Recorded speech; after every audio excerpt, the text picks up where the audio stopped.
O coronavírus avança pelo mundo e uma pergunta que as pessoas cada vez mais se fazem é como se proteger. Meu nome é Camila Veras Mota, da BBC News Brasil aqui em São Paulo, e nesse vídeo eu vou reunir as principais orientações nesse sentido e mais a ciência por trás delas. São recomendações de infectologistas com quem a gente conversou e do Centro de Controle e Prevenção de Doenças dos Estados Unidos, do Ministério da Saúde brasileiro e do NHS, o Serviço de Saúde britânico. Vamos começar por algo muito simples, mas eficaz.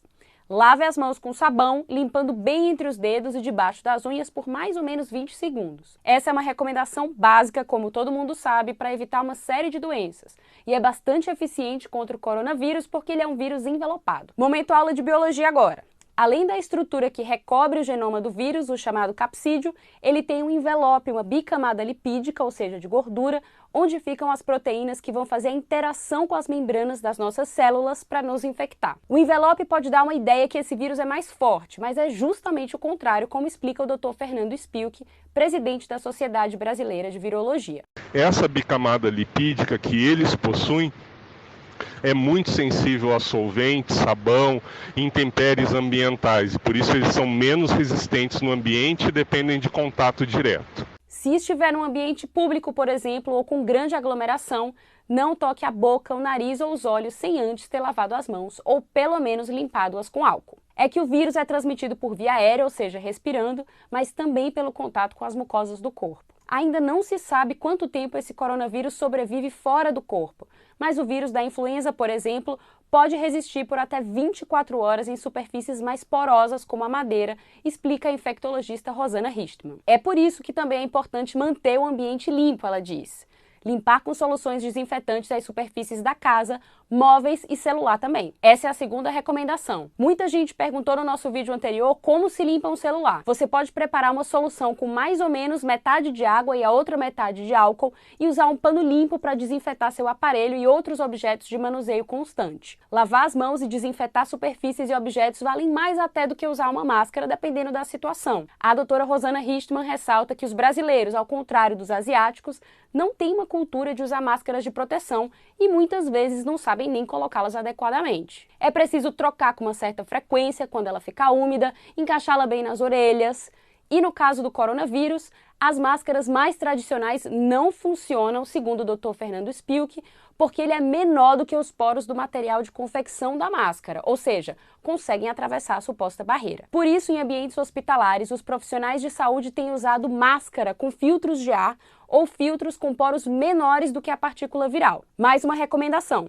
Se for possível, evite aglomerações e, claro, mantenha a distância de pessoas com sintomas de gripe. A responsabilidade é ainda maior para quem está gripado, claro. Ao espirrar ou tossir, cubra a boca e o nariz e jogue o lenço fora logo em seguida. Como esse é um vírus novo, as pessoas não têm imunidade contra ele, o que faz com que o contágio seja mais rápido. O número de novos casos tem crescido rapidamente, acreditam os cientistas, também porque o coronavírus pode ser transmitido antes mesmo de os sintomas aparecerem, durante o período de incubação. Apesar de ter uma capacidade de proliferação maior do que a de outros vírus da mesma família, como os que provocaram surtos de SARS em 2002 ou de MERS em 2012, a letalidade desse coronavírus parece ser menor, segundo os dados disponíveis até agora. De acordo com as informações mais recentes divulgadas pela Organização Mundial de Saúde, cerca de 2% dos infectados morreram.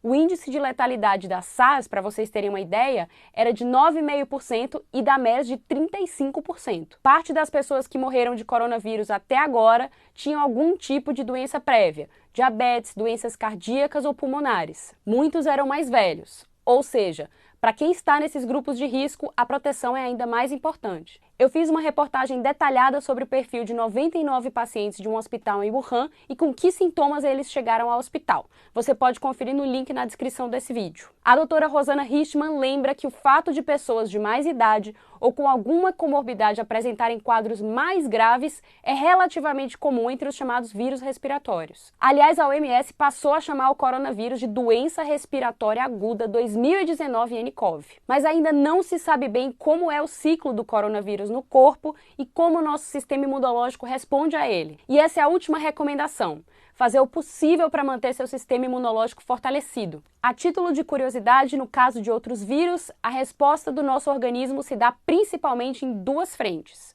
a da imunidade celular e a da imunidade humoral. Vou explicar. Quando a gente fala de imunidade celular, a gente está falando principalmente dos linfócitos, um tipo de leucócito produzido pela nossa medula e que tem, entre outras funções, a de reconhecer as células infectadas e destruí-las.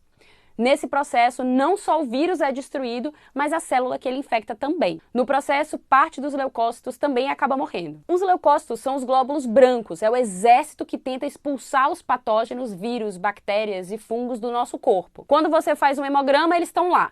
Se a concentração no sangue, por exemplo, estiver muito maior que os valores de referência, pode ser um indício de infecção. Se estão muito baixos, pode ser um indicativo de que nosso sistema imunológico está enfraquecido. Já a imunidade humoral se manifesta através dos nossos anticorpos, as imunoglobulinas, que atuam de forma parecida e podem, por exemplo, impedir que o vírus, inclusive, entre na célula. Para manter a imunidade, não tem muito segredo.